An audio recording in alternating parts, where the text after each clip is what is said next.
Justin Verlander is set to come off the IL and get back on the hill this Wednesday.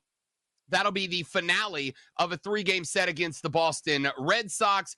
Verlander going to go out there for the first time since June 9th when he started dealing with stiffness in his neck, made a pair of rehab starts through 4 innings for AA Corpus Christi last Thursday.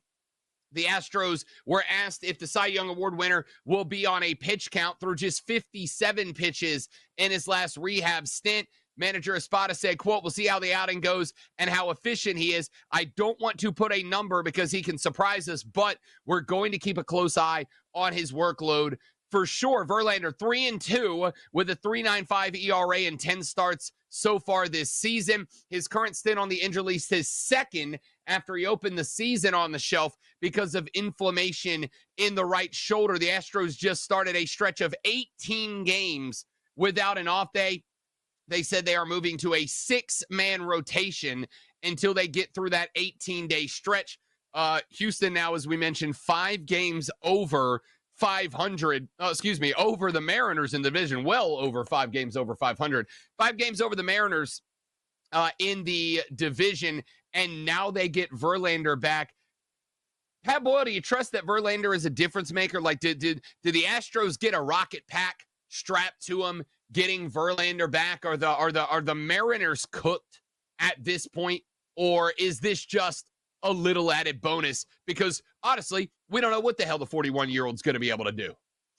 No, I don't know if they got a rocket pack. Well, considering all the injuries they've had in the pitching department in the starting rotation this year, it maybe feels like a rocket pack for them. But like, you look at what Justin Verlander has done this year. When he was healthy, he had a couple of gems, which we came to know and expect from Justin Verlander. And then he also had a couple of starts where it's just like, man, this guy's having trouble even getting through the 5th inning or getting to the 5th inning without having 90 pitches under his belt already. So, now he's been off for the last 2.5 months. And maybe this was kind of always the plan. It was like, hey, take your time, man. I know that we are bleeding. They've been bleeding like a stuck pig for basically the entire year so far, the starting rotation.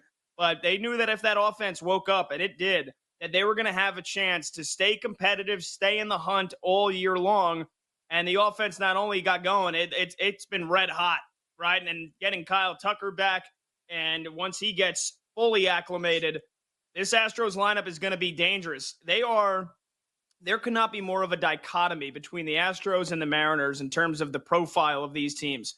The Astros have struggled pitching. Now, I wouldn't say struggled, because they've actually had a really good bullpen, and even the guys that they have thrown out there, when they've lost Christian Javier, they've lost Jose Urquidy, they've lost Lance McCullers, they've lost Luis Garcia, and Framber Valdez has been the steady ace the entire year for them. Hunter Brown, after a rocky start, is starting to come around. Ronel Blanco, the guy who threw the no-hitter all the way back in the beginning of the season, and then getting Yusei Kikuchi, Spencer Arrighetti, who's kind of been like that piecemeal 5th starter at times for them. Like, they've held down the fort. Like, the Mariners have had the best starting rotation in baseball this year and a decent bullpen, and the Astros have only given up 24 more runs than Seattle. So when I say dichotomy, in terms of what these teams' strengths are, for Seattle, it's one of the best starting rotations in the last couple of years, and especially this year. But their lineup has stunk. Their lineup has one of the worst batting averages in baseball, one of the worst OPSs,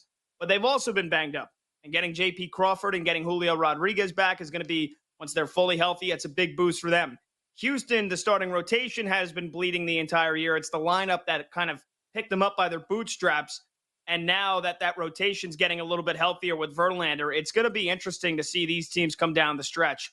Houston has broken open a 5-game lead in the AL West, but no, I would not say that the Mariners are cooked by any stretch of the imagination, because Houston's starting rotation is still limited.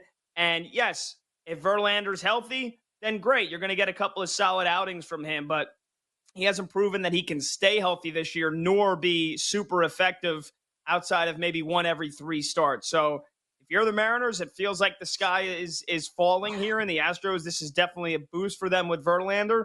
I don't think it necessarily ends the AL West debate here. I would like to think not, but obviously it takes two to tango. And there's another team that we got to talk about here. And that, of course, is that team that if the AL West race isn't over, it's because the Seattle Mariners will find a little something. This is a team that has been struggling from the dish dramatically. They have the worst batting average in baseball. They have a strikeout rate of 32%.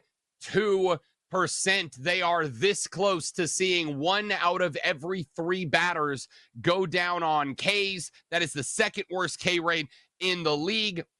They have struggled out of the pen. No quality relievers that have been able to pitch important innings. In fact, there was a stretch last week, and we talked about it a little bit, where they got like 17 consecutive innings of 0-run baseball out of their starters, only to watch their pen blow 3 in a row after those innings. And then, of course, you've had some injuries that have wrecked this team. Julio went down for a little while. There's been no shortage of issues on the IL for this Mariners team. Like, I really like Seattle. I do. I think they maybe kind of went and sacrificed a little power for finesse, both this past offseason and through the trade deadline. I'm fine with that. If you want to be a small ball team, there is nothing wrong with that if you're putting the bat on the baseball. But you can't be a small ball team with a K rate of almost 1/3 of your at-bats. That's never going to work. One of the few bets that I did nail last night, Pat Boyle, one of my special bets was Gavin Stone over 5.5 Ks. You remember what my reasoning was for that? The Mariners stink and they can't hit a ball as long as it's thrown on the right side of the Mississippi River. Yeah, he K'd 10 last night. Gavin Stone K'd 10 Mariners last night in 7 innings. That's the story right now. And it's one of those things every now and then, Pat Boyle, every now and then, I feel like I'm bad at this job. Every now and then, because somebody goes, hey, what's wrong with blank? And sometimes you look at it and you come up with this stupid, simple answer, right? Like sometimes you look and you go, oh, you're not running the ball. The Mariners' problem is very simple. They're not hitting the baseball. That's it.